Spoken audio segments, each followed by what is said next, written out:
Muy buenas y bienvenidos a Checkpoint, el programa de Dragon Radio en el que hablamos de videojuegos. Nos gustan los videojuegos y nos gustan los Final Fantasy. Estamos aquí una semana más. A mi lado se encuentra Álvaro Arbonés. ¿Cómo estás? Muy bien, aquí contigo, con la gente, pues para hablar de cosas que nunca imaginaríais cuáles son. Cuidado, porque Nunca, igual, nunca. No, no, no. El programa de hoy tiene girito, ¿vale? Avisamos. igual Avisamos. no, igual A no. pesar, a pesar de lo que acabo de decir, y como probablemente estáis viendo en el título, si lo estáis escuchando, o bien en twitch.tv/Aragon Radio los viernes a las 12 de la mañana, que es donde retransmitimos, como si lo estáis escuchando en formato podcast, que ya sabéis que se sube los domingos por la mañana, este es un programa sobre Final Fantasy XVIII. Es decir, no es un programa sobre Final Fantasy XVI. ¿Por qué? Porque el Final Fantasy XVI nos llegó ayer y aún no hemos jugado. O sea, yo he jugado un Eh, poco, yo juego un pero, poco, pero pero claro.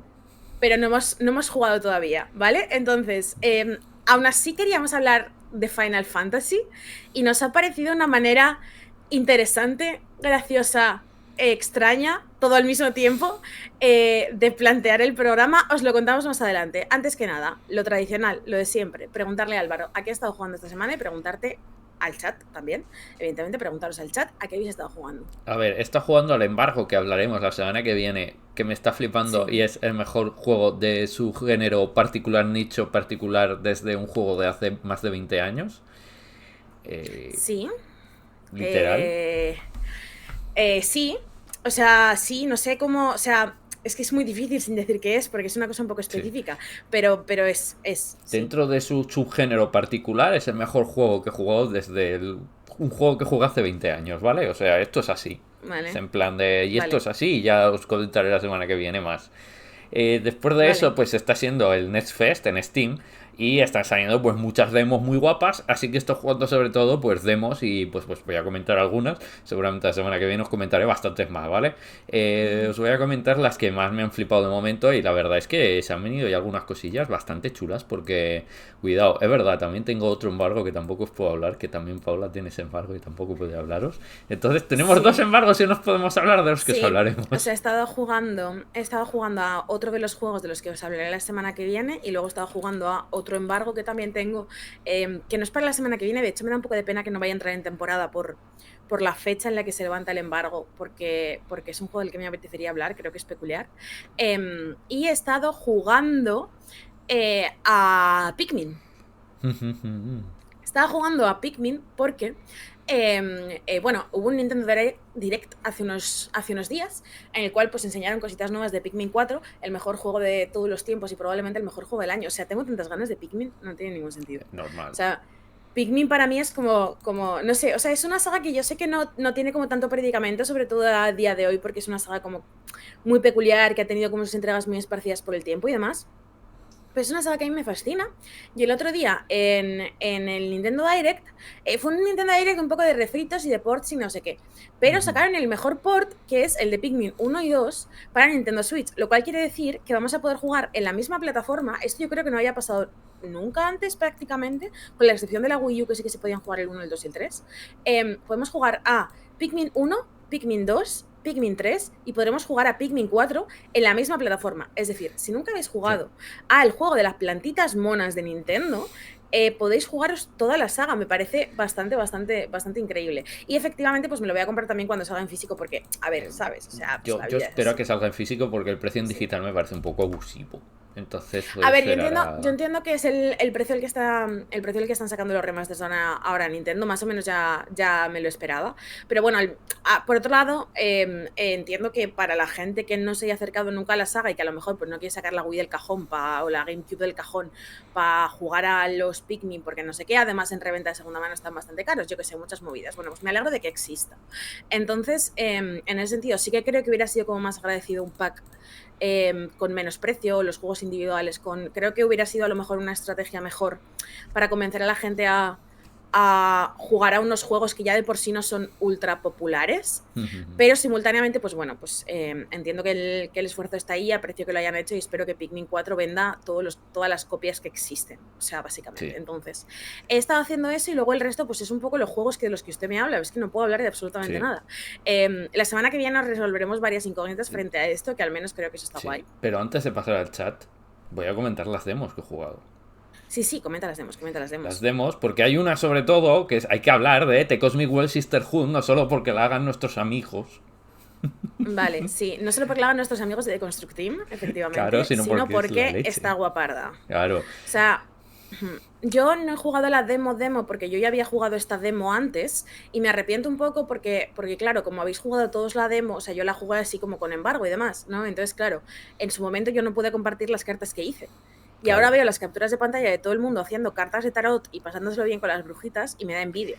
A ver, este juego trata de que eres una bruja a la que han exiliado de su clan, de su, ahora no me sale el nombre, de su, bueno, de su grupo de De brujas, su, sí, de su porque coven. de ¿Cómo su se llama coven, esto en no su es que no aquelarre? es de su aquelarre, le han echado de su aquelarre porque básicamente ha Scarf. predicho que se va a hundir el aquelarre, ¿vale? Entonces la han enviado a un asteroide y durante 1000 años para que piensen lo que ha hecho. Y ella, después de 200 años, ya está un poco lo que es hasta las narices e invoca a un titán para que le dé nuevos poderes. Pero también le han quitado su baraja con la que puede hacer predicciones. Entonces el titán le dice, te voy a dar mi poder, pero mi poder también implica que te tienes que hacer tu propia baraja del tarot. Entonces, la propia baraja del tarot es que tú haces la baraja del tarot. Entonces, tú eliges elementos diferentes con el poder que vas desbloqueando, con las preguntas y respuestas que le das al titán. Y entonces, con eso haces tus propias cartas del tarot. Es increíble. Narrativamente es absolutamente increíble Sí, porque te pero va ya al llevando por unos margen de, o sitios sea, que. al margen de esto, es que es la mejor premisa para un juego de la historia. O Sí, a sea, ver, es como, es ya la está. leche. Es la leche. Y luego, y te lleva por unos sitios bien curiosos. O sea, mi titán está un poco como, oye, que esto supone que trata de ti. ¿Por qué lo estás haciendo todo sobre mí? Y yo en plan de, Sí. porque me interesa, estás deprimido. Y él, no, Ugh. no, deprimido es algo humano. Y yo, bueno, llevas 10.000 años encerrado. Eso de que no estás deprimido. Como Además, te mínimo has estás un quejado poco de mucho, ¿eh? bajona. Estás mucho todo el rato de, me hicieron esto, no sé qué, no sé cuántas, es que estas personas eran muy malas. Claramente estás muy deprimido, ¿eh? Ya, pero también entiendo que es como que bajona, o sea, ni siquiera siendo como un ser superior te puedes librar de la depre, de la vida, Ya, ¿no? es Es un un poco poco sí. liada esto. Y a ver, la demo es relativamente cortita, es pues el primer capítulo, pero es muy chula, estéticamente es absolutamente excelso. Si todo lo que han hecho hasta ahora de Construct Team era increíble, esto es increíble al cubo. La música es excelente como siempre, es una cosa de locos. Es uno de esos juegos que está llamado a ser uno de los grandes juegos del año. También he jugado un juego que si la primera parte ya era buena, la segunda parece que va a ser exactamente igual de buena o más, que es Punch Club 2. A Paula le encanta el Punch Club 1. Uf, me flipa el primer Punch Club, es un juego de gestión de boxeadores, o sea, literalmente es que ¿qué más quieres en la vida? Sí, pues aquí nos vamos un poco al futuro, en un futuro donde estamos en Ciudad Puño. Literalmente es una ciudad donde hay un crédito social que se basa en lo buena persona que eres. Lo buena persona que eres se basa en cuántos puñetazos pegas y lo bien que los pegas. Entonces es una distopía absolutamente horrenda donde la gente tiene que vender su cuerpo para poder pagar las cosas. Literalmente como en Futurama, vender tu cuerpo, ¿vale? En plan de toma mi cuerpo y me quedo en una cabeza en un Ya es tarro. un poco liada porque, o sea, es un poco liada porque es una cosa que sonaría increíble si no fuera porque no es ni un poco increíble. No, de hecho es una crítica social bastante obvia y el juego está todo el rato criticando un montón de cosas, es políticamente muy comprometido. Este juego, si sois muy de derechas, no sé si os va a gustar, ya os lo digo. No, No, no... el primero también es un poco así, o sea, a la gente le pasó más por encima cuando salió originalmente el rollo de que es un juego bastante rojo, ¿sabes? Que critica muchísimo los sistemas y critica muchísimo la manera en la cual se interpreta la fuerza de trabajo en la sociedad contemporánea. Pero yo siempre lo he visto relativamente evidente y Sí. es una de las cosas que me mola del juego, aparte de que es súper adictivo. O sea, la demo me imagino que ya será en ese plan, pero es que lo adictivo que puede llegar a ser el juego cuando estás ya metido dentro de la dinámica es muy chulo. Sí, en Punch Club 2 la dinámica de ya de la entrada de la demo tiene un ciclo en el cual te metes muy fácilmente, es muy guay. Y cómo simula el hecho de que es súper difícil salir del ciclo de trabajo y realmente llegar a dar el salto a otras cosas, es también muy estresante porque te das cuenta de que hay momentos donde es súper difícil no acabar medio deprimido porque estás todo el rato trabajando, porque es muy difícil llegar a tener dinero para poder mejorar realmente a ciertos niveles y escaquearte para poder ir a pelear y es complicado, es un juego de gestión, cuidado, es complicadete, complicadete bien, complicadete de se disfruta Sí, muchísimo. Si os llama la atención esto que os decimos, el Punch Club original que salió en 2016 está en prácticamente todas las plataformas, cuesta 10 euros en Steam o sea, sin rebaja ni nada, cuesta 10 euros, y la versión de móviles cuesta 5 euros. O sea, que en plan es un juego barato, es un juego accesible, creo que la única que es un poco más cara es la de Nintendo Switch, pero en general es como un juego baratito y que da mucho de sí. O sea, que se os ha picado la curiosidad, porque el 2 lo voy a mirar en directo, pero no sé si tiene fecha de lanzamiento No, no, todavía. No tiene, ¿verdad? Vale. no. Entonces, pues si os ha llamado esto la atención y queréis, además de probar la demo, claro, queréis jugar como el anterior para iros preparando, me parece buena idea. ¿Algo más? Ahí tengo un par más, vamos a ir rapidito, pero un juego español que es The Kingdom Remedy. Este juego es un Sí. poco, cuidado, tenéis que tener estómago. Si os gustan las películas de terror pero chungar chunga, este juego trata de que eres un médico al que le han quitado la licencia y quieres a toda costa llegar a hacer tu cosa. Este juego trata de fingir la muerte de presos, a experimentar con gente viva, a torturarles, etcétera. Es como una película de terror de estas super serie Z, chungas, gore, super bestias. Pero es un juego de gestión bastante chulo. O sea, las partes de gestión es realmente muy chula. Requiere llevar dos personajes a la vez y gestionar las cosas bien. Es más el hecho de hacer bien los timing y hacerlo bien. La ambientación está muy lograda, pero eso sí, tenéis que tener estómago porque de verdad que llega a haber momentos bastante escabrosos. Son unos devs españoles y la verdad es que me ha llamado bastante la atención. Está bastante chulo. La parte de gestión es muy chula y si os gusta ese rollete, es muy chulo. Eso sí, es Luce escabroso, muy, muy muy escabroso. curioso. Luce muy, muy, muy curioso.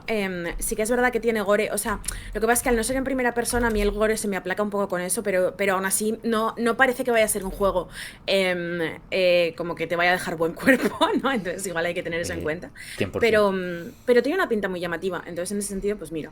Sí. ¿Qué más Y para iba yo a acabar decir? ya A ver. es Sniper Killer, es un juego que es rollo PSX, ¿vale? Es un poquito lo que sería un juego de PlayStation, la estética un poquito más como de poligonal y demás. Ya sabéis, estos juegos de terror como más de PlayStation, hemos visto este auge un poquito últimamente. La particularidad es que juega mucho con las limitaciones, cosa que no hemos visto tanto, y sobre todo juega con las dos caras.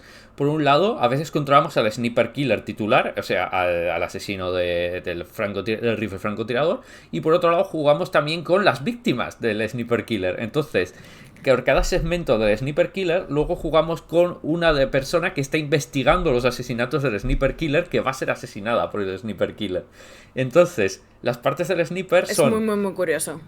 busca la manera de asesinar a esta persona, buscando tal, un poco como si fuera un Hitman muy primitivo de PlayStation, con este punto de tensión oscuro, raro, tal, y luego las partes de las víctimas es intentar investigar primero lo que ha ocurrido, ir enterándote de la narrativa del lore y tal, y luego huir del Sniper Killer. Hay una escena que me encanta que es que bajas al metro y tienes que pasar por la puerta, pero claro, tienes que pagar. Entonces tú metes el dinero, la máquina no va bien y te expulsa la moneda. Pero como es un juego estilo PSX, lo que tienes que hacer es ir buscando con el cursor la moneda, que es súper chiquita, y claro, cogerla es difícil, porque es difícil con el ratón apuntar y darle. Y entonces es la tensión de cogerla, la música tronando y pum pum pum pum pum pum pum pum, y luego volver a meterlo, que le cuesta un poco, cuando lo metes, le cuesta un poco abrirse y tú estás que se abra ya y meterte. Y da mucho canguelo. Me recuerda mucho a la Sí, película pues Maniac, tanto al remake como al no original. esperaba, Y no esperaba que el juego diese miedo. Me ha sorprendido esto, o sea, me ha sorprendido como para bien, porque entiendo que es como un éxito de la ambientación, sí, pero sí, como que sí. así a priori no me parecía que la premisa diera para eso y parece que sí, pues oye, mira, pues estupendo. Da bastante miedo. Juega muy bien con los tiempos. También hay muchas veces que estás haciendo nada. Puedes estar mirando cosas, pero has mirado todo y sigue sin pasar nada. Y simplemente estás ahí. Y es porque el juego está cocinando, ¿vale? Está dejándote ahí que tú lucubres qué va a El pasar Tim hasta que Cook. ocurra algo, claro. Y lo juegan muy bien con los tiempos para que tú también te empieces a... Lo juega muy bien. Es en plan de muchos juegos grandes tendrían que jugar Sniper Killer para ver cómo se hace. Sinceramente, tengo muchas ganas y yo ya lo tengo ahí para comprar cuando salga, ¿eh? Pues me parece interesante, pero bueno, yo creo, Álvaro, que después de 15 minutos de programa es hora de que expliquemos de qué va este programa. Sí. Vamos a Vale. la A ver, sección. a ver. Este es un programa sobre Final Fantasy XVIII. Un juego que no ha salido y no parece que vaya a salir en ningún momento a corto plazo. Entonces, ¿a qué nos referimos con Final Fantasy XVIII? Bueno, como ya hemos dicho, no hemos jugado Final Fantasy XVI, nos llegó el juego ayer, hemos empezado a jugar, pero evidentemente no lo hemos terminado, no queremos como dar una perspectiva pues de haber jugado un par de horas, porque ya sabéis que este no es nuestro rollo en checkpointer absoluto. Entonces hemos pensado, como nos apetece hablar de Final Fantasy igualmente, ¿qué pasa? ¿Qué pasaría si en lugar de hablar de Final Fantasy XVI hablásemos de nuestros Final Fantasy favoritos? Como que cada uno hablase del Final Fantasy que es más especial para él o del Final Fantasy que más le gusta. El Final Fantasy favorito de Álvaro es el Final Fantasy VI. Mi Final Fantasy favorito es el Final Fantasy XII. Ergo, este es un programa técnicamente sobre Final Fantasy XVIII. Somos tontísimos. Sí, sí. O sea, bueno, ya sabéis lo que compráis. Total, que así a lo tonto tenemos que hablar de 2 juegos, ¿no? O sea que yo iría poniendo un poquito de música y pasando a la primera parte.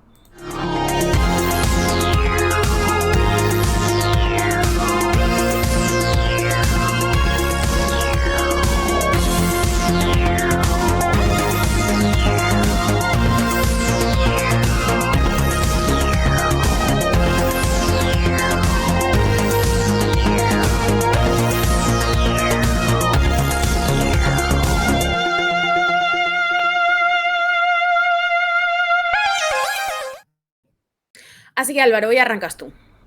¿Por dónde quieres empezar? Hoy arrancas tú. Arranco yo, pues vamos a hablar de Final Fantasy XVI para empezar, ¿vale? Y quiero empezar porque el discurso de Final Fantasy XVI se ha vuelto muy raro muy rápido. La verdad. Un poco sí, un poco sí. Un poco sí, pero la verdad es que se ha vuelto raro muy rápido. Porque la gente, quizás buscando legitimar sus gustos, que no me parece mal, sí que está poniéndose un poco en plan de buscando reducir el juego a lo que ellos entienden, ¿vale? No a lo que es, sino a lo que ellos pueden entender. Por un lado tenemos a la gente que quiere reducirlo a que en realidad no es para tanto, y la gente que quiere reducirlo a es tan para tantísimo porque es estos referentes que yo entiendo, ¿vale? Hay gente que lo glorifica como una entrega mainstream de una franquicia underground, que es mentira. Hay gente que lo quiere ver como una versión de Juego de Tronos de un juego de nicho, que tampoco.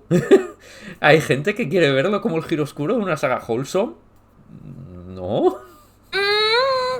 No, nunca lo ha sido realmente. No. O como un juego que siempre ha sido un blockbuster y que ahora no aporta nada nuevo. Que tampoco.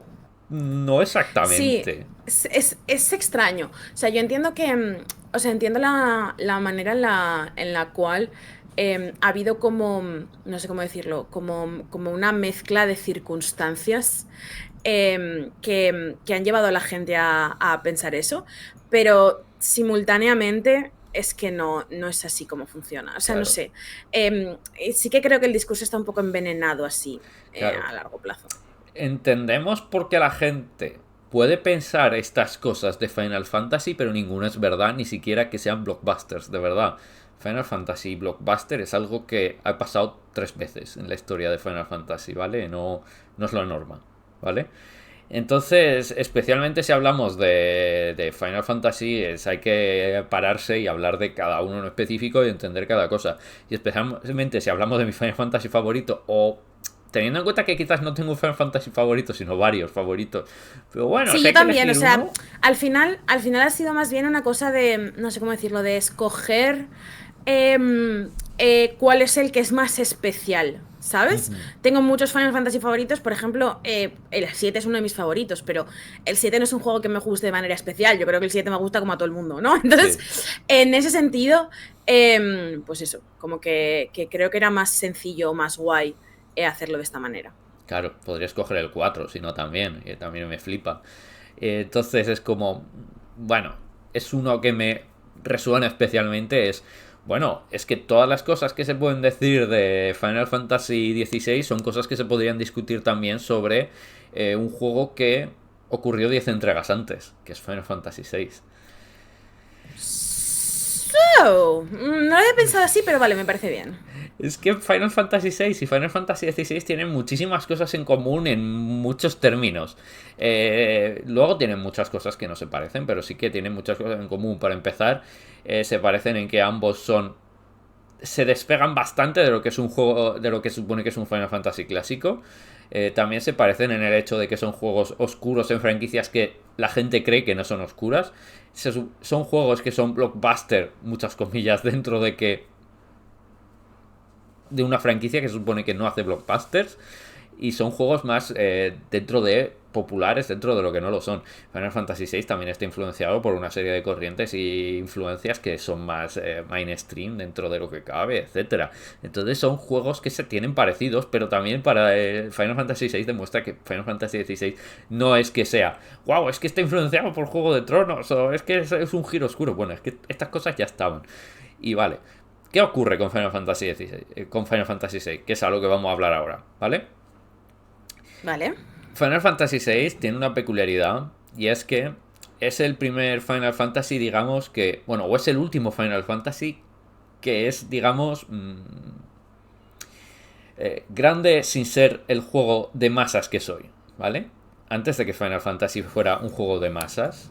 Sí, o sea, porque Final Fantasy es muy rompedor cuando empieza y luego a partir del 7 cuando convierte el RPG en un género como más popular. Pero sí que es verdad que hay varios Final Fantasy en medio de los tres primeros y los otros que están como menos valorados. A mí, por ejemplo, me pasa con el 4, que también es un juego muy especial para mí. Creo que es un juego al que no se le da el crédito que se le podría dar. Sí, 4, 5 y 6 son juegos que eh, puedes pensar lo que quieras de ellos, pero son juegos muy rompedores, muy específicos y muy concretos, que si alguien me dice, no, no, es que Final Fantasy nunca reinventa nada, no son juegos, no son RPGs que reinventen los RPGs o que intenten romper con las convenciones del RPG, me voy a reír de él. Me voy a reír de esa persona, Claro, ¿vale? sí, sí, totalmente. No pasa nada, con cariño, pero al menos el 4, 5 y 6, y si hablamos de otros específicos dentro de la franquicia también, pero esos tres como mínimo, reinventan el género e intentan hacer cosas muy concretas dentro del género que no son normales. Y además no son juegos mainstream, no son juegos que pretenden llegar a el gran público, son juegos para fans del RPG y son hechos para fans del RPG, ¿vale? Ya está. No son juegos con pretensiones de llegar más allá de eso. Además, este juego tiene varias particularidades propias. Es el último Final Fantasy de la Super Nintendo. Esto también determina que es el último Final Fantasy pixelado y que tiene bastantes similitudes con los El anteriores. último Final Fantasy bonito hasta dentro de muchos años. Sí, sí, para qué engañarnos. El último Final Fantasy bonito hasta después de muchos años. Es un juego, parece, en 1994, ¿vale? Es el primero que no dirige Sakaguchi. Los 5 anteriores los dirigió Sakaguchi. Este ya no. Y esto, que ya lo hace una singularidad, también lo hace una singularidad el hecho de que es un puente entre los Final Fantasy clásicos y los modernos. Introduce muchos elementos que serán propios de los Final Fantasy modernos a partir del 7, pero sigue teniendo mucho espíritu de todo lo que introdujo el 4, ¿vale? Todo lo que empieza el 4 y las cosas que va añadiendo el 5, el 6 también sigue apilando cosas ahí. El 7 rompe con casi todo lo que hace el 4 del 5, pero aún coge cosas que están presentes en el 6. Sí, esto es cierto. ¿Vale? Entonces, esto es una cosa que hay que tener en cuenta a la hora de hablar de Final Fantasy VI. Es un poco el juego, si es el que más se habla de los tres, es porque es el más cercano a poder jugarse hoy sin tocar nada, ¿vale? Desde un conocimiento del RPG moderno. Es el más cercano a un JRPG moderno. Sigue siendo muy peculiar, pero es el más cercano a. ¿De qué trata Final Fantasy VI? Bueno, es un mundo de fantasía medieval con influencias steampunk. De hecho, es una especie de siglo XIX, siglo XVIII, finales del XVIII, principios del XIX. Es un mundo que está en una especie de segunda revolución industrial, ¿vale? Pero con magia de por medio. Básicamente hay una tecnología que es la Magitech, que mezcla tecnología con magia, tecnología de vapor con magia, y lo que ocurre es que se están cargando el mundo con eso.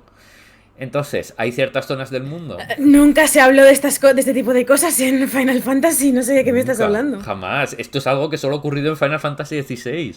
Nunca antes ha ocurrido. Entonces, como nunca antes ha Nunca, ocurrido en nunca. Final Fantasy XVI, en Final Fantasy VI no ocurrió esto. Y bueno, el juego trata de que hay ciertos países que están aún en una especie de edad media, aún están muy atrasados y utilizan la magia y algo de tecnología, pero no tal, y hay otros países que están muy avanzados y los países muy avanzados están intentando presionar para conquistarlo. La cuestión es que los países menos avanzados están intentando ponerse a la altura y dependiendo más de la magia, y esto está dando alas a ciertos personajes bastante siniestros que están utilizando su influencia y su poder para conseguir objetivos siniestros. Esto también nos lleva al hecho de, no, es que los Final Fantasy en su última mitad siempre están desconectados de lo que ocurre en la primera parte más política. Esto lo he oído sobre Final Fantasy VI. La gente que me dice que la primera parte de Final Fantasy VI está desconectada de la segunda, cuando literalmente todo trata de, todo lo que consigue el villano de Final Fantasy VI es precisamente por la guerra política que hay, por la revolución industrial, pues bueno, vale, si no has entendido el juego no pasa nada, pero es que todo lo que consigue Kefka es precisamente porque están Tengo que enfrentándose reconocer, o sea, tengo que reconocer que te estoy dejando hablar porque es un juego que yo nunca me he terminado personalmente. O sea, es un juego que quiero revisitar porque ciertamente creo que a raíz de ahorita hablar de él, pues pienso que es una cosa que me puede gustar y que es una cosa que me puede sentar guay, pero que nunca he terminado. Y eso es una movida. es un juego peculiar, ¿eh? O sea, es un juego que Mm. requiere también mucho contexto y requiere verlo mucho en contexto. La cuestión es que esto es un mundo donde cogen mucho del contexto social real de nuestro mundo, ¿vale? Es una segunda revolución industrial y esto significa que hay muchísima desigualdad social, hay muchísima lucha política, todo esto trata muchísimo del juego, de hecho es algo que estamos constantemente, todas las misiones tratan de desigualdades sociales, etcétera, o de, y esto es un aspecto muy importante en el juego, las artes. Las artes son muy importantes en este juego, tanto que una de las escenas más queridas es una escena de ópera donde tenemos nosotros que actuar en la ópera. Esto me Y parece la cosa más extra que ha hecho Final Fantasy nunca, ¿eh? me encanta la escena de la ópera, es una de mis escenas favoritas del videojuego de la historia, es absolutamente increíble. Y me gusta mucho que este juego, en vez de centrarse en el viaje y la aventura clásica de un poco de lo que es la fantasía, se centra en la dimensión política de todo el juego, en plan de las luchas intestinas, las consecuencias del Magitech, que es esto, la combinación de magia y tecnología, y las consecuencias que tienen para los personajes, que esto incluye cuando el villano al final consigue de explotar todo esto para sus propios propósitos y llevarlo un poco a lo que es el JRPG clásico de, bueno, llevar al todo el tema de y ahora tenemos que matar a Dios, ¿vale? Pero todo esto es Que precisamente es de por lo la que van dimensión realmente política. todos los RPGs, ¿no? O sea, si el RPG no va de esto, realmente ¿para qué lo quieres? Claro. Y luego, como nos dicen en el chat, el sexto genocidio, suicidio, la depresión. Hay una parte muy chunga donde, de hecho, según tus acciones, uno de los personajes puede llegar a suicidarse. Ya, es un poco como, ay, no, es que este lo hemos querido hacer serio y duro porque los otros Final Fantasy van de jugar el fútbol y es como, bueno, Bueno, en Final quizás no. Fantasy VI uno de tus personajes puede llegar a suicidarse por tus acciones. Quiero decir, Claro, entonces ya tu día y extra es lo que quieras. claro, en este sentido quiero que entendáis que es un juego oscuro, es un juego duro, no es un juego que te vaya a deprimir y te vaya a enviar al psiquiátrico, ¿vale? Es un juego que aún así lo cuenta todo con sensibilidad e intenta llevarlo siempre con cuidado. Es un juego que exige mucho al jugador, cuidado, requiere que prestes atención y pongas mucho cuidado en intentar entender lo que te está contando. No es un juego que te lo dé masticadito, ¿vale? Esto es, que Dios me perdone, ¿vale? No es Juego de Tronos. Respeto mucho Juego de Tronos, me gusta Juego de Tronos, pero no es tampoco una serie, ¿Te ni unos gusta Juego de libros. Tronos? Sí, en plan Lucky, en plan tampoco me flipa, Oh, es entretenida, es entretenida. vale. Ok, Es, ok. es, El Álvaro al que le gusta Juego de Tronos no existe, no puede hacerte daño. es entretenida, en plan no me parece una obra maestra, pero es entretenida. Vale. En el sentido de Juego de Tronos te lo deja todo muy claro, muy explícito. Esto es en plan de intenta sacar conclusiones tú también de lo que está ocurriendo, ¿vale? Y aquí el cambio de directores sí que se notó en una cosa muy evidente y es que hay dos directores en el juego. ¿Y qué significa esto? Que cada uno de los directores se dedicó a una parte del juego, ¿vale? Esto que puede parecer una estupidez me vais a decir, ¿y qué tiene que ver? Bueno, es que uno de los directores se dedicó a la parte más narrativa y el otro director se dedicó a la parte más de los combates, ¿vale? Si no recuerdo mal, Yoshihori Kitase se dedicó a la parte de narrativa y Hiroyuki Ito se dedicó más a la parte al revés. Hiroyuki Ito se dedicó más a la parte de diseño y Yoshinori Kitase se dedicó a la parte del guión. Esto es algo que además luego volverá a ocurrir en otros Final Fantasy porque de hecho ellos Sí. dos se convertirán en parte muy Puedo. importante de Final Fantasy. Puedo hacer un apunte al hilo de una cosa que leo en el chat, que es cuál creen que es la mejor versión para jugar el 6. Esta respuesta sí que la tengo. La versión de Super Nintendo tiene un montón de bugs y además, en concreto, la localización es malísima. O sea, es nivel Final Horrible. Fantasy VII, ¿vale? Entonces, la versión de Game Boy Advance tiene la localización mejorada y además arregla la inmensa mayoría de los glitches. Solo hay una pequeña pega que tendría que sacarle yo a la versión de Game Boy Advance, y justo lo acaban de mencionar en el chat, que es que claramente la placa de sonido, especialmente los altavoces de la Game Boy Advance, no pueden con la locura que es la banda sonora de Final Fantasy VI. Entonces, sí que es verdad que te pierdes un poquito de eso. No sé muy bien... o sea, en ese sentido entiendo que si os preocupa esto, si para vosotros es un deal breaker que la música sea peor, entiendo que la versión del Pixel Remaster estaría bien, pero Pixel Remaster es una cosa que a mí no me gusta personalmente recomendar porque me parece que están súper sobrepreciados y me parece que lo que han hecho con las ediciones físicas es de juzgado de guardia. Sí, esa es la opinión que yo tengo, o sea que ya os lo ha dicho Paula. Y el juego es esto, se divide en estas dos partes, ¿vale? Y ahora vamos a hablar de la de Ito, que es cómo es en términos de diseño. A ver, es cierto que es un juego muy clásico en el sentido de... Es un poco lo que podéis esperar de Final Fantasy, ¿vale? Es un mapa del mundo, hay dungeons, los encuentros aleatorios, bajamos el mundo a pie en chocobo o en globo con un personaje llamado Cid, y vuelven los combates al estilo de Final Fantasy 4, ¿vale? Final Fantasy IV introdujo la ATB o combate en tiempo real, y esto significa que si tú no seleccionas nada, mientras los enemigos te van pegando de leches. Sí, o sea, no tienes como tiempo infinito para pensar cada turno. Claro, la diferencia es que aquí no vuelven las clases. Pero ¿qué ocurre? Que lo que pensó aquí Ito es en plan de, no vamos a darle a cada personaje una clase, pero lo que vamos a hacer es que cada personaje tenga sus propios poderes. Entonces, la gracia de aquí es que cada uno tiene su propio rol porque cada personaje tiene las cosas que solo puede hacer él. En plan de, Terra se convierte en un Esper, que es una especie de hada, y tiene sus propios poderes como Esper. Locke es un ladrón y puede robar, entre otras cosas. Luego hay cosas como, bueno, Sabine, que puede hacer suplex a la gente y le puedes hacer un suplex a un tren. De gratis, ¿sabes? Lo mejor que puede pasarte. Shadow, que es el mejor personaje y de hecho puedes ni encontrarlo en todo el juego, que esto es una cosa. Gau, que es un niño feral y no os voy a spoilear, pero sus poderes son una locura y hay guías de cómo maximizar sus poderes porque las necesitáis si queréis maximizarlo.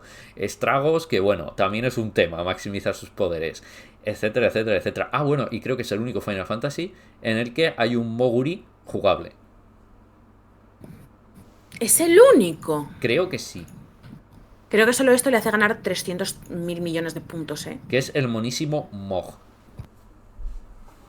Poco se le ocurrieron mucho ahí, ¿eh? Pero... A ver, pero porque... Pero teoría, vale, me parece bien. No, pero en teoría, y esto tiene lore, es porque los Moguris no tienen nombre. O sea, bueno, pues deberían lore, tenerlo si vas a utilizarlo para pelear. No, pero según el lore del propio Final Fantasy, de los Final Fantasy, los Moguri no tienen nombre porque no necesitan nombre. Porque ellos mismos no pero puedes nombres. Ponérselo si va a ser tu pana. Ya ahí se lo ponen, Mog. Por eso le podían haber puesto Paco, ¿sabes? Hombre, o algo como guay. No sé llamarle. Paco es lo primero que se me viene a la cabeza y no es un nombre muy guay, la verdad, ahora que lo estoy pensando. ¿Ves? Igual lo de Mog era por algo. Igual Mog no estaba tan mal. Bueno, eso. Claro. Luego tiene otra cosa, y es que el juego tiene, cuando tienes poca vida, a veces sí, a veces no, salta una habilidad especial que es un ataque desesperado, que es un ataque especialmente potente que puedes utilizar, si quieres. Y entonces esto hace que la disposición de clases que utilices, la disposición de personajes que utilices, cambie completamente cómo juegas al juego. Los combates cambian muchísimo según los personajes que elijas llevar a cada combate. Y esto hace que, además de que Final Fantasy ya es muy diferente con cualquier otro JRPG, porque esto no es lo normal, esto influenciará muchísimo a cómo se llevará Final Fantasy a partir de este momento, porque además, esto vamos a decirlo ya, Hiroyuki Ito se convertirá en un clásico de Final Fantasy, porque de hecho, además de ser el diseñador de batallas de Final Fantasy IV, y por eso, y él será director de Final Fantasy VI, pues luego, bueno, ya sabéis, sería el diseñador de Final Fantasy Tactics, sería el director de Final Fantasy IX y el diseñador de combate de Final Fantasy IX, sería el director de Final Fantasy XII, no sé, tendría una carrera interesante en lo que respecta a hacer unos diseños de combate guapísimos e increíbles. Básicamente, o sea, yo creo que dormirá tranquilo por las noches. Sí, además recientemente ha hecho Dungeons Encounters, un juego que no ha jugado nadie excepto yo. Y os digo que es absolutamente Es verdad, era suyo, no me acordaba. Y de hecho creo que uno de los motivos por los que te interesaba era literalmente esto, ¿no? Sí, o sea, por lo que me interesaba es porque lo hace Ito y es absolutamente increíble, es un juegazo. Te tiene que gustar mucho el rollo porque es cierto que es una hoja de Excel de combate con unos pocos gráficos muy bonitos, porque realmente no hay más. pero es un juego increíble si lo que quieres es el propio sistema de juego y el resto te da igual. O sea, es un juegazo. Hmm. Sí, la verdad es que sí, pinta muy, muy, muy chuli. O sea, no es mi tipo de cosa porque yo soy como un poco más rancia con los dungeon crawlers. Pero incluso con esas, creo que está guay. ¿Algo más que tengas que añadir a este respecto? A ver, sí, que encontrar al Yeti es prácticamente imposible. O sea, si buscáis un Maro, vais a sufrir, madre mía, es difícil encontrar un Maro. Eso sí, es ¿Sí? monísimo. Si buscas a un Maro, te va a encantar. Los diseños de Es un Maro super son cookie, increíbles. claro, es super cookie. Es difícil encontrarlo, en serio. Si no sabes qué tienes que hacer, es difícil. Es bastante difícil encontrar un Maro, Mm. la verdad. Pero sí, a ver, es. Al final yo creo que lo que quiero decir es, la dirección artística es increíble, la música es increíble, el diseño de combates es increíble, la historia es increíble y sobre todo, es oscuro, es difícil, probablemente esté en el top 3 de Final Fantasy difícil. La gente que se queja de este Final Fantasy no es difícil con Final Fantasy dirá, vale, he jugado a Final Fantasy 6. A ver qué os parece. Máquinas. Igual los preferís entonces el Final Fantasy 16. Y A entonces, ver, es que no quiero abrir. Es cuando hablemos de. Igual cuando volvamos de. Porque este es el penúltimo programa de la temporada. Igual cuando volvamos, sí que tenemos como que coger en algún momento y hablar del propio Final Fantasy XVI. Porque es sí, que tengo sí. muchísimas opiniones y tengo como mucho que decir al respecto. Sí, yo también. Entonces, abriremos ese melón Sí, cuando llegue el momento. Y además, tengo que sí. decir, Final Fantasy VI tiene mi villano favorito de la historia de Final Fantasy, que es Kefka. Bueno, Kefka me encanta, me parece increíble. Es un ser despreciable. Es el Joker bueno. Es el Joker Te pega bueno. mollón. A ver, bueno. Lo siento, es el Joker bueno. Gruesas palabras, pero sí. No, no por lo de que sea la versión buena, sino por lo de que sea el Joker, que es como ya quisiera el Joker. Bueno, Pero que sea el Joker, sea Kefka. Esto es así. siento ser hater del Joker, chicos. Espero que podáis perdonármelo. Pero sí, ciertamente, jolín, es que tengo muchas ganas de jugarlo, la verdad. Es que me arrepiento de no haberle dado nunca una oportunidad como en serio, ¿sabes? De lo típico que lo empiezas ahí y dices, bueno, bien, pero. Y no sigues. Porque creo que sobre todo como pasando del típico tramo más pequeñito que tienen todos los JRPGs que están un poco pensados, pues eso, para que, ¿cómo decirlo? Para que te acostumbres un poco y ya al universo, ya a los combates y luego ya como que le vas a tope.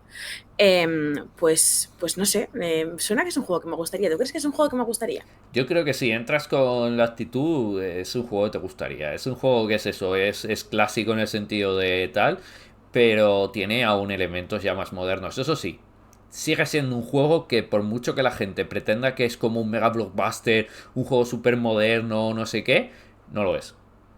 No lo es. Vale, bueno. No, no, esto lo digo como algo bueno.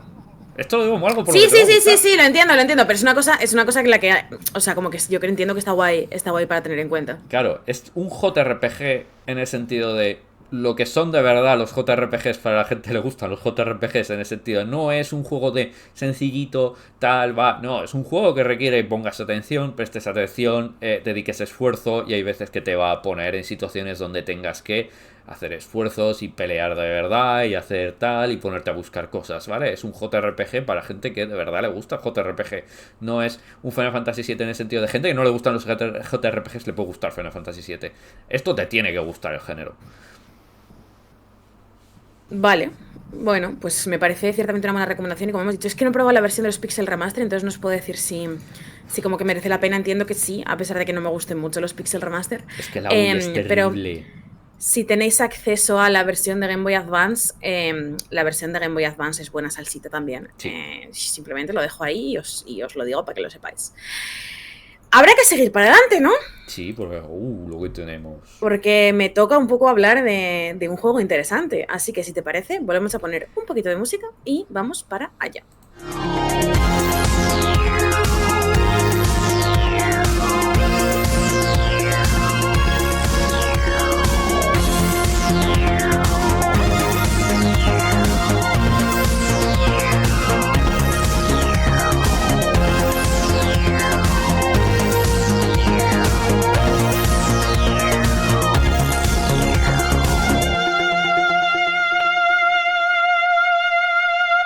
Así algún día cuando. Bueno, Yo ya he spoileado antes que iba a hablar de Final Fantasy XII, que es mi Final Fantasy favorito. Si no mi Final Fantasy favorito, porque creo que mi Final Fantasy favorito podrían ser muchos Final Fantasy. Rollo, está el 15, está el 4, está el 7. O sea, hay muchos hacia los que tengo como opiniones y muchos sentimientos encontrados. Incluso consideraría Final Fantasy Crisis Core como un juego que juega en la liga, digamos, de las entregas principales, aunque sea un spin-off. Pero yo creo que el juego con el que tengo una relación más especial en este sentido es Final Fantasy XII. Así que, Álvaro, ¿qué nos cuentas de Final Fantasy XII? Habría muchas cosas que contar, ¿eh? Pero es cierto Habría que muchas. sí, si existe un discurso que no abrazamos con entusiasmo aquí, en Checkpoint, es el de la pureza de las cosas. La pureza de las No, cosas no, nunca, no, no, no va mucho. jamás. No. Somos No, anti-esencialistas. por lo que sea. Sí, no creemos que exista la pureza de Final Fantasy. Lo siento. Lo siento. Si Claro. vosotros sí, vale, pero nosotros no. Para que un juego sea Final Fantasy, para nosotros se tiene que sentir como un Final Fantasy. Ya está. En plan de, ¿qué hace falta para que una silla sea una silla? No sé.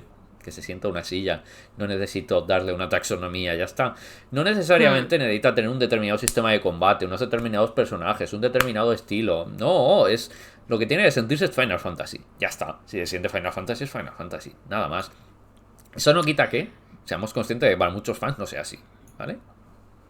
Sí, sí. Es peculiar el concreto el caso de la saga Final Fantasy porque es una saga de la que, o sea, en concreto lo que a mí me gusta de la saga Final Fantasy es que el hecho de que siempre esté mutando, ¿sabes? Que siempre sean cosas diferentes, que siempre tenga ideas distintas, que nunca haya dos entregas iguales. Bueno, luego en el futuro igual sí que las ha habido porque está todo el rollo de los 13, que incluso con ello le dan un girito. Por ejemplo, el 10-2 también tenía sus cosas, ¿no? Pero me gusta mucho que sea una saga cuyo hilo conductor sea la reinvención constante. Pero entiendo que esto no es necesariamente el gusto de todo el mundo. Sí, y entonces por eso, aunque lo entendemos, también tenemos que decir que uno de nuestros Final Fantasy favoritos, Final Fantasy XII, desafía precisamente todo lo que los fans creen que es Final Fantasy, por Sí, definición. no sé muy bien si es como todo lo que los fans crean, ¿vale? Porque no ¡Hay creo que en el chocobos! caso de... En el caso de Final Fantasy XII creo que es que literalmente desafía al RPG, ¿no? O sea, es como Bueno, para mí es un desafío directo al RPG y ahora mismo os explico por qué. Pero bueno, un poquito antes de esto, me gustaría contextualizar un poco Final Fantasy XII como juego. Final Fantasy XII salió para PlayStation 2 en el año 2006, es decir, la PlayStation 2 había tenido un par de vueltecitas ya. De hecho, salió casi 5 años más tarde de Final Fantasy X, que había sido la entrega automáticamente anterior, porque en medio estuvo el 11, que era un MMO, y bueno, esta historia seguro que os lo sabéis, ¿vale? El caso es que una de las reacciones más habituales a Final Fantasy XII, no sé si es la más habitual, porque al final ya sabéis, es que esa cosa de que las opiniones negativas siempre hacen más ruido, pero una opinión bastante frecuente al respecto de Final Fantasy XII es que no es un Final Fantasy, que no se siente Final Fantasy, que no, no representa bien lo que normalmente es la saga porque le faltan para muchos jugadores pues determinados elementos como pues unos personajes suficientemente carismáticos, que esto en fin, para mí se siente una afrenta personal a mí individualmente, a Paula García, pero de esto hablamos más tarde, ¿no? Entonces, la cosa es que cuando yo jugué Final Fantasy, yo no tenía o sea, tenéis que... Este juego, incluso lo juego un poco más tarde, para mí este juego me pilló con 13 años. Yo no tenía los conceptos asentados, firmes y férreos sobre qué es y no es un RPG. Entonces yo simplemente abracé Final Fantasy XII como lo que es un juego amplísimo, súper profundo, con un combate total y absolutamente flipante, con unos personajes en los que pienso constantemente, incluso a día de hoy, y que se atreve a hacer un montón de cosas que ni siquiera estoy segura de que sean legales del todo. O sea, para mí es con diferencia el Final Fantasy que sueña más alto y nunca ha habido un Final Fantasy todavía, a pesar de que ha habido ciertos intentos posteriormente, pero no siento que haya habido un Final Fantasy que haya intentado soñar tan alto como el 12 o ser tan explícitamente rupturista. a ver, a verlo lo ha habido. Pero se llamaba Grand Mm, Story. vale, pero es que Vagrant Story fue de antes del... O sea, me refiero posteriormente, Ya, ¿sabes? ya, ya, ya, ya. A ver, era la O sea, broma de quiero que en decir... realidad además transcurre en el mismo mundo y lo ha hecho la Sí, misma esto persona. lo iba a comentar más adelante, sí. Entonces, La cosa con Final Fantasy XII, como decías, es que está ambientado en Ivalice, que es un universo que comparten muchos otros juegos de Square Enix, entre ellos Vagrant Story. Hay un problema con esto y es que las localizaciones para Occidente y en particular, particularmente la localización para el español, la inmensa mayoría de referencias a Vagrant Story en Final Fantasy XII han sido literalmente borradas o sustituidas por otras cosas. La explicación de esto es un poco una mierda, pero yo os la voy a contar igual, ¿vale? Que es, a ver, es así, no, ¿vale? Es una explicación con la cual yo siempre me he sentido muy 50-50. La cosa es, consideraban en su momento, cuando localizaron los juegos, que Vagrant Story no era un título lo suficientemente conocido como para que la gente fuese a pillar las referencias.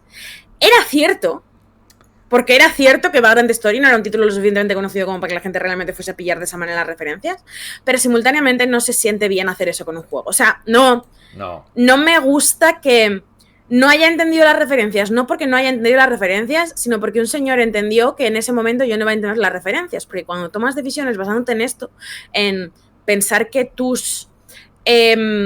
tu público es más o menos capaz de entender algo, pasan cosas como que con el tiempo Vagrant Story se convierte en un juego de culto, hay muchísima más gente que la conocemos y que tenemos acceso a él y que podríamos haber entendido esas referencias retroactivamente y no lo podemos hacer porque no existen en nuestro texto.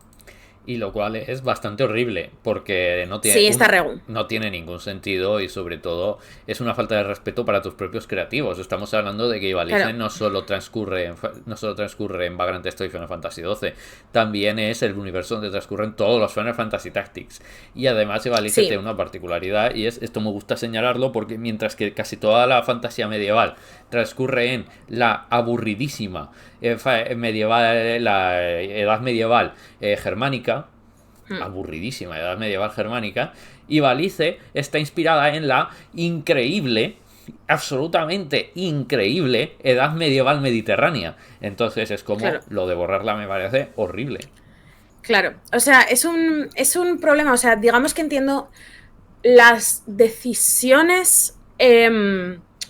O sea, entiendo las decisiones comerciales que les llevan a tomar esa decisión, pero me parece que es una cosa que nos ha hecho a posteriori perder mucho del juego. Y a pesar de que creo que se puede disfrutar igualmente, me gustaría, o sea, creo que este es un caso de libro de por qué no tienes que hacer esto, ¿sabes? ¿Por qué no tienes que manipular un texto porque piensas que la gente no va a entender o que no van a ser lo suficientemente inteligentes o que no van a ser lo suficientemente conocedores de lo que sea que tú quieres que entiendan para hacerlo? Pero bueno, al margen de esto, como decías, Ivalice es un universo muy particular y precisamente es por esta inspiración mediterránea, ¿vale? Entonces es un mundo como lleno de desiertos, tiene un montón de playas, ciudades súper grandes, porque también están rodeadas por como localizaciones mucho más pequeñitas que contrastan muy fuerte con, digamos, la vida que hay en las ciudades, que es como en la vida de las ciudades hay como mucho más contraste entre los ricos y los pobres. Entonces están como los ricos, que son señores nobles, así como súper siparitas, y luego la gente como muy de la calle que gira como alrededor de las tabernas constantemente, y hay un montón de bullicio y un montón de historias constantemente y gente yendo para aquí para allá, y luego están como los asentamientos más pequeños que tienen una idea muy diferente de cómo se vive, no porque no puedan o porque no sepan, ¿sabes? Sino que simplemente deciden que eso sea de esa manera y está guay. Entonces, me mola mucho eso y sobre todo, y esto nos pillará a vosotros como o sea, si le estáis escuchando el programa desde España particularmente, nos pillará a vosotros de sorpresa que haya muchísima influencia árabe, tanto en la estética como en la manera en la que se plantean ciertas cosas en Final Fantasy XII. Porque pues está inspirado efectivamente en el Mediterráneo, y uno de los puntos de referencia clarísimos de esta época en el Mediterráneo y en todos los países alrededor de ellos es la cultura árabe. Entonces, yo entiendo que para los japoneses, y a lo mejor para Square Enix en concreto, Ivalice es un mundo al que han querido volver constantemente porque le resulta como exótico, ¿no? Como particularmente exótico, porque no es el típico medievo occidental que se representa, pero tampoco es la era medieval japonesa. Entonces es como una cosa que está entre una cosa y otra. Pero a mí lo que lo hace es como excepcionalmente familiar. Es decir, es una perspectiva sobre esta época y es una perspectiva sobre el universo que, a pesar de estar anclado en la fantasía y de que haya magia y haya tecnología y sea un sitio en el que no hay teléfono y no hay electricidad, pero hay barcos que vuelan porque jaja, saludos, ¿no? Pero lo siento más calentito, lo siento más dulce, lo siento más cercano a casa, en parte porque lo es, porque literalmente es un mundo mucho más cercano a casa, y siempre me parece muy dulce y me siento muy cómoda pensando en él, en ese sentido. Claro, en ese sentido, por eso es importante la representación. Por eso, cuando se habla de por qué es importante que la gente vea, por qué es importante que haya personajes negros, personajes homosexuales, personajes asiáticos, o en este caso, por qué es importante que haya obras que se inspiren en otros lugares, ¿sabes? En plan de en el Mediterráneo, o que haya, como en el Genshin Impact, ¿no? Un personaje que haga un baile iraní. Pues porque la gente se siente más cercano a las cosas cuando las ve Sí, pero representadas, y eso es bonito. incluso además de eso, que creo que esto es un poco, o sea, no es el motivo por el cual deberíamos incluir representación o deberíamos mirar a otras culturas a la hora de hacer ficción o a la hora simplemente de plantearnos las cosas, pero es que también lo hace más interesante, ¿sabes? Es que Ivalice Claro. es más interesante en prácticamente todo que la perspectiva tradicional medieval que suelen tener los JRPGs y los RPGs, precisamente porque es distinto y es diferente, lo único que tiene que hacer es fijarse en una tradición cultural distinta. Creo que eso es como muy bello. Entonces, me parece que en el rollo de que Final Fantasy XII es un juego artísticamente muy espectacular, que la manera en la que construye su universo y demás es interesante, es visualmente llamativo y es un buen cambio respecto a otras entregas, que no es porque estén mal, pero creo que es un buen cambio. Estamos todos más o menos de acuerdo, incluso los detractores del juego están más o menos de acuerdo. Hay ciertas cosas, sin embargo, de Final Fantasy XII que son más polémicas, como por ejemplo, la gente suele decir que Van es un mal protagonista. Y os insto a que me digáis eso en la calle. Porque estoy súper, o sea, estoy súper en contra de este discurso. Es que no tiene ningún sentido en qué universo es un mal protagonista, Van. En plan. O sea, esto puede ser una de las cosas que más me enfurece del universo, ¿vale? Porque me parece una lectura injustísima de un personaje que es igual de carismático o más que cualquier protagonista de cualquier Final Fantasy. Entonces, ¿qué pasa con los personajes? Un poco con la historia. Creo que tampoco merece mucho la pena entrar en, digamos, las especificidades de hay dos reinos que están en guerra porque pues se quieren muy mal, pero entonces pues resulta que hay un cristal mágico que les va a ayudar a ganar la guerra y entonces ambos lo quieren, entonces empiezan a hacer cosas porque está un poco igual, ¿no? Lo que verdaderamente, la verdadera trama de Final Fantasy XII es que te toca interpretar a literalmente las personas más pringadas del reino. Con diferencia, ¿vale? Entonces, el protagonista, digamos, el personaje principal que tú controlas es Van, que es literalmente un raterillo que va por las calles metiéndose en líos constantemente y que quiere ser pirata del aire y que está pilladísimo de su mejor amiga de la infancia, que es una chiquilla que se llama Penelo, que le trata literalmente como si fuese un hámster que ha tomado drogas, ¿vale? O sea, es que literalmente todo el juego es como Van siendo un gremlin, ¿sabes? Y Penelo en plan de tu hermano está pasando. Entonces, eso es ciertamente una cosa. La cosa guay es que en algún momento, por una serie de acontecimientos, te adoptan los que de verdad son los personajes protagonistas del juego, que son Fran y Valcier, que son mis padres, los vuestros, los de Van y Penelo, y los macarras más guapos de todos los multiversos que existen, ¿vale? Entonces, no creo que sea tan importante, o sea, no hay palabras que puedan describir lo guay que son Valcier y Fran para que os pueda convencer si no habéis jugado al juego o si sois un poco reticentes a eso. Pero lo que sí que os puedo decir es que a mí me gusta muchísimo la manera en la cual el juego es plenamente consciente de que, con algunas excepciones que ni siquiera son tan excepciones en el fondo cuando desarrollas un poco la historia, siempre el punto focal de su historia no está en las cosas que están pasando en el reino, sino en cómo le afectan esas cosas a la gente que no encaja en el sistema. Entonces, creo que es una cosa... Espera, paro.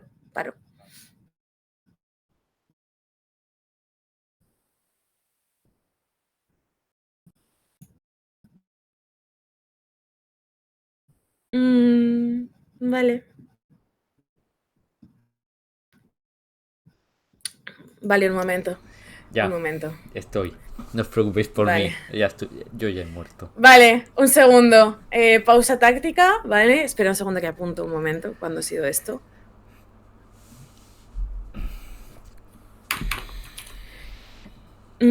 Ahora seguimos, ¿eh? ¿Vale? Es que hemos tenido como una Sí. cosita y hemos tenido que volver. Vale. Ok.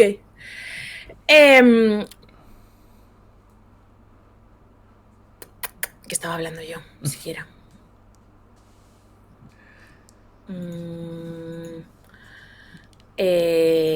Bueno, porque son los padres de todos. Sí, no, pero ha sido antes de esto, yo creo. Es que no sé dónde hemos cortado.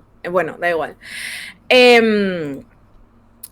Básicamente es un juego que no va de lo que está pasando en el reino. Es decir, pasan cosas en el reino, pero el foco no está puesto en la manera en la cual le afectan a la gente, digamos, a los nobles y a los príncipes y a la gente importante y a la gente rica y flashy que vive en Ivalice, las cosas, sino que siempre está con focalizado en la manera en la cual afectan estas cosas que suceden y estas tramas tan grandilocuentes a la gente que no encaja en el sistema en absoluto. Y precisamente por eso, a pesar de que mucha de la acción de Final Fantasy XII se desarrolla en las ciudades, que hay como muchos, pues yo qué sé, muchas cinemáticas, muchas conversaciones, muchas escenas trágicas, muchas peleas y muchas tal, los momentos más relevantes a lo que respecta al bucle jugable suelen suceder entre ciudades, es decir, los tránsitos de un punto a otro, cuando tú te vas a conocer a un personaje, cuando tú te vas a buscar ciertas cosas. Tampoco quiero como decir cosas específicas porque al final, o sea, no digamos que, no creo que es un juego al que le molesten mucho los spoilers, pero es un juego que no me gusta destapar muchísimo porque creo que sin hacerlo también hay muchas cosas de las que hablar, ¿no? Entonces, me gusta esa manera de focalizar en el tránsito la inmensa mayoría del bucle jugable, que sea donde brilla verdaderamente y que sea donde nosotros quizás incluso disfrutamos más del combate. Sí, entonces a ver, es un juego peculiar porque es un juego que trata mucho de... todo está muy, muy hilado. No es un juego de trata de la trama, es en plan de, wow, es que aquí lo importante es la trama, por eso no es muy spoileable, porque no es que hay estos grandes giros de, no, lo importante es los personajes, cómo se van conociendo, cómo se van involucrando en estos pequeños pasos en la historia.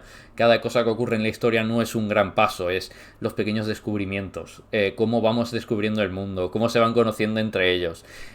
Si lo tenemos que comparar, me recuerdan, y esto sí que lo quería comentar, es que a mí Van y Pene y Penelo me recuerdan a personajes de los yoyos. Para mí son protagonistas de los Sí, yoyos. tienen un poco esa energía. O sea, yo entiendo que Van. A ver, es que lo que pasa también con Van es que como la historia está un poco dispersa en ciertas medidas, en cierta medida, y sobre todo por la manera en la que acaba la historia de Final Fantasy XII, mucha gente percibe que es un personaje que no hace nada. De hecho, una cosa que me gustaría señalar es que Final Fantasy XII Revenant Wings, que es el spin-off de Nintendo DS, además de tener un sistema táctico bastante sencillo, basado así como un poquito en las clases y la exploración del mapa, que me parece que está bastante curioso, a pesar de que es infinitamente más sencillo que el juego original, también desarrolla muchísimo a Van y Penelo en cuestión de historia. Tiene como pequeños segmentitos de visual novel en los que te cuentan muchas cosas y como que entiendes más la profundidad del personaje y encaja muchísimo mejor. Claro, entonces es como está más centrado en hacer desarrollo de los personajes y creo que Final Fantasy XII le beneficia jugar al TTS.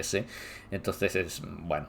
Pero si juegas solo al 12 es muy inespoileable en ese sentido. Y luego es cierto que todo lo que ocurre entre las ciudades es muy interesante porque te ayuda a entender muy bien el combate y crea esta sensación de darte el tiempo a asimilar toda la información que vas acumulando. Porque es un juego que va por goteo.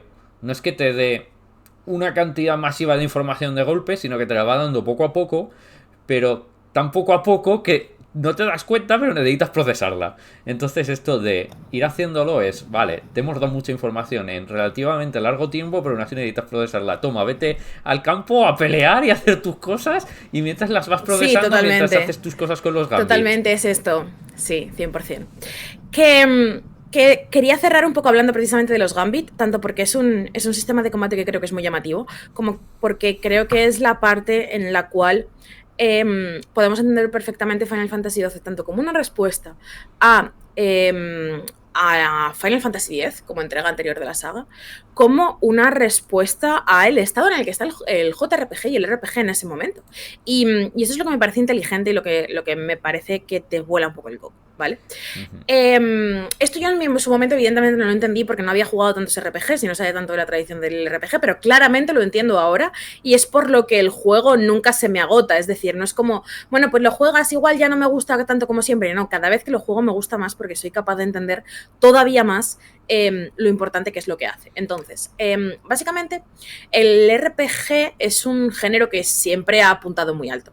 O sea, siempre ha apuntado muy alto con el tamaño de sus mundos, con el tamaño de sus historias y demás. El decir que el RPG ha sido el género que en muchas ocasiones ha movido el videojuego no me parece una exageración en absoluto, porque siempre ha sido como algo muy basado en la historia, con historias como muy grandilocuentes, con muchos personajes, con muchos mapas, muchas situaciones diferentes y tal. Y un problema que tenían los RPGs cuando se originaron, digamos, es que las consolas en las cuales se lanzaban no estaban en absoluto a la altura de las ideas que ellos tenían.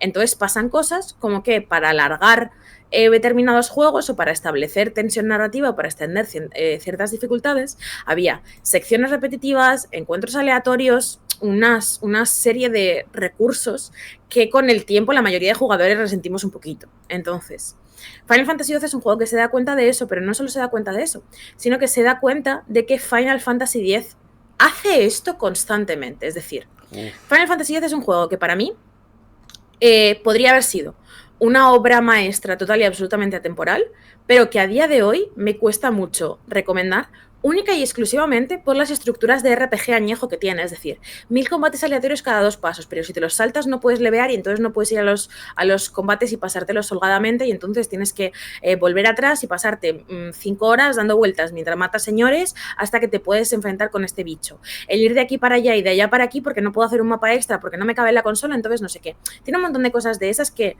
literalmente le ponen una fecha al juego de una manera un poco injusta. Sí, uy, un segundo. Sí. Un segundo. Sigue hablando. Vuelvo a seguir. Vale. Voy a apuntar esto.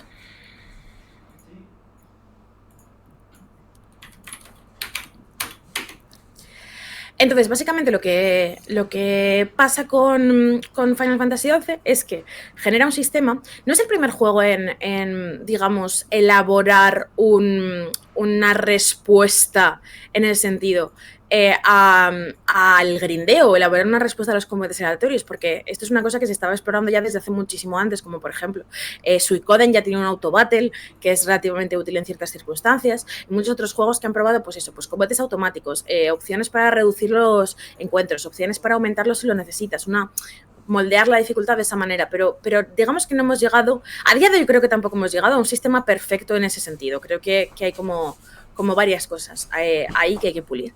Y básicamente lo que plantea Final Fantasy XII es una cosa muy loca, una cosa extraordinariamente compleja, que es un juego que esencialmente trata de jugar lo mejor posible, jugando lo menos posible. ¿Vale? Es decir, básicamente el sistema de Gambits es como, bueno, esto es un juego en 3D y esto es un juego en el que de manera realista solo vas a poder manejar en combate a un personaje, pero al mismo tiempo quieres como la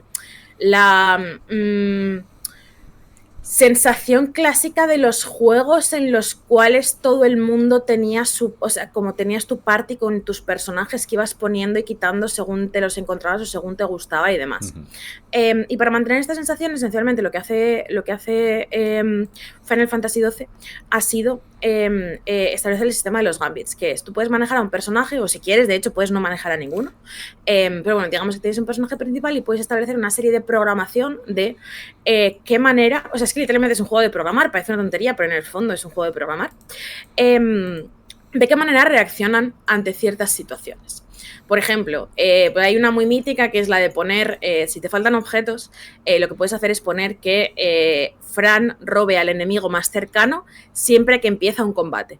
Entonces, claro, siempre ejecuta la acción de robar cuando entras, entonces muchas veces falla, pero cuando entra, pues siempre ha robado un objeto y es como una manera de grindear objetos en el inventario. Puedes hacer esto con los 4 miembros de la party si quieres.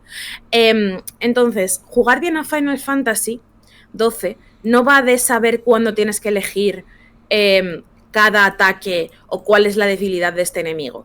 Va de entender a tus personajes de manera tan profunda que sabes cuál es la mejor clase que encaja con ellos y con el resto de miembros del grupo, cuál de esos ataques es mejor en esta situación, cómo debería reaccionar en esta área. Y no es como que cuando consigues la fórmula ya la puedas dejar ahí y pasarte todo el juego, sino que la fórmula está en constante cuestión porque el juego está pensado para cuestionarla, para que tengas que rotar mucho, para que tengas que dar muchas vueltas alrededor de ello. Me parece un sistema brillante y me parece que nadie ha hecho nunca un sistema tan de locos. Claro, Ito ha dicho explícitamente que se basaron en el sistema del fútbol americano, ¿vale? Para hacer el sistema de los gambitos. En el fútbol americano, el entrenador hace antes del juego, les dice: tú vas a hacer X, X e Y, tú vas a hacer X, Z, tal, exceptuando si el rival hace tal, que entonces haces tal, excepto si el rival va a hacer tal, que entonces haces tal, ¿vale? Entonces lo que hacen son patrones de rutinas y según los patrones que han programado los otros, reaccionan siguiendo un patrón u otro. O sea, el fútbol americano es básicamente seguir patrones, ¿vale? Lo que se dice es, cada persona tiene 7, 8 patrones, no tienen 7, 8 patrones, ya os lo digo, tienen entre 50 y 60 patrones. Los jugadores de fútbol americano son tontos. Bueno, tontos, pero se saben de memoria entre 50 y 60 patrones cada uno. Quiero decir, tonto, ya sabéis cómo sigue, ¿no? Pues eso.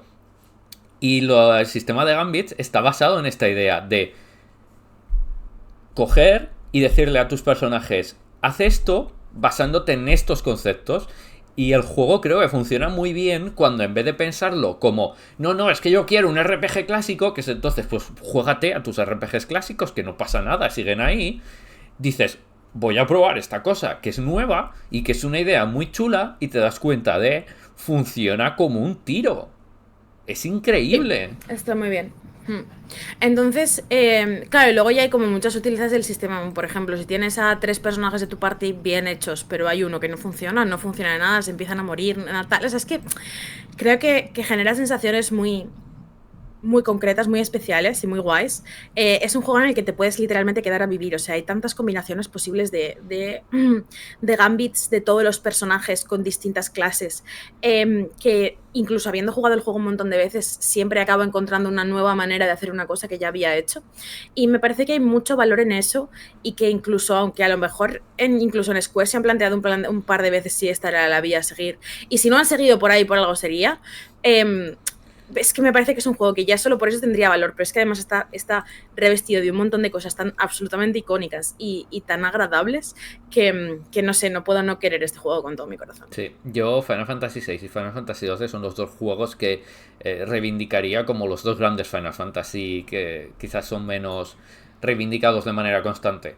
No como los dos Final Fantasy olvidados, porque creo que ninguno de los dos está olvidado. Si hablamos de Final Fantasy olvidados, diría que el 4 y el 5 son los Final Fantasy olvidados, ¿vale? Pero como los no olvidados, el 6 y el 12 me parecen los dos grandes Final Fantasy y además son nuestros favoritos.